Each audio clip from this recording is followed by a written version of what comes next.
Magandang hapon mga kapatid, Ian Suyo po para sa News 5 Now. At nandito tayo ngayon sa Barangay Mariblo, bahagi pa rin ng Quezon City, kung saan nga tapos na ang ulan at baha na dulot ng habagat kahapon. Pero basura naman at putik ang tumambad sa malaking bahagi ng barangay na ito. Kung makikita nyo nga, ito yung covered court ng Barangay Mariblo, kung saan nga makikita natin yung iba't ibang halo-halo na yan ng mga klase ng basura. May mga kahoy, plastic, sako, at mga bola, mga goma, mga plastic na malalaki pa, parang may mga timba or batsa pa nga doon sa dulo, ano? At ang ilang mga residente natin dito ay kinukuha yung oportunidad na habang medyo maaraw pa, naglilinis na, naglalaba, at yung iba nga nagsasampay na ng kani-kanilang mga damit dito sa area, no? Dahil ayon daw sa kanila, hindi nila alam kung kailan uli posibleng umulan, kaya hanggat maaari, hanggat kaya daw ay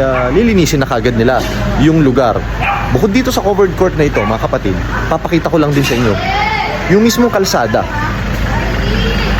Konting lakad lang, makikita na ninyo ang klaseng mga basura na nandito sa aking likuran. Ayan, ano, nilagay na nila sa gitna ng kalsada yung mga naipon nilang basura na tumambad sa kanila. Bukod dyan, problema rin nila yung putik.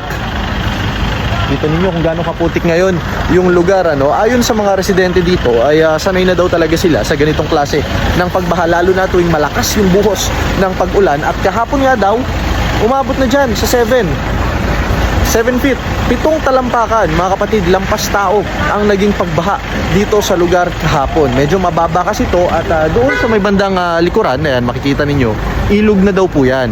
Kaya yung nakatira dito sa paligid, sila yung unang naapektuhan tuwing tumataas yung tubig. At kung mapapansin nga ninyo, meron na silang marker dito bilang sukatan tuwing bumabaha, ano. Sa ngayon nga daw, ang pangunahing hiling nila ay magkaroon ng fire truck at garbage truck, no? Una yung fire truck para linisin yung mga putik na naiwan dito sa kalsada, mga burak na naiwan bunsod ng pagbaha, at garbage truck naman para kolektahin na.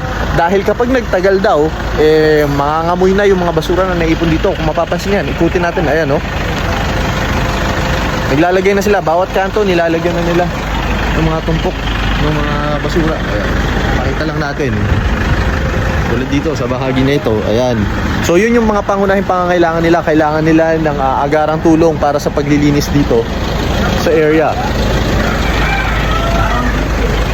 May mga fire truck na daw na nag-iikot-ikot dito, pero hindi pa raw napupuntahan yung kanilang lugar. Kaya gusto daw sana nila agad matutukan itong area na ito, dahil ang pangamba nila kapag umulan na naman at kapag bumaha na naman, doble ang magiging problema nila. Para po sa karagdagang mga update, manatiling nakatutok sa aming social media sites, pati na rin sa aming social media pages. At para po sa News 5 Now, ito si Ian Suyo.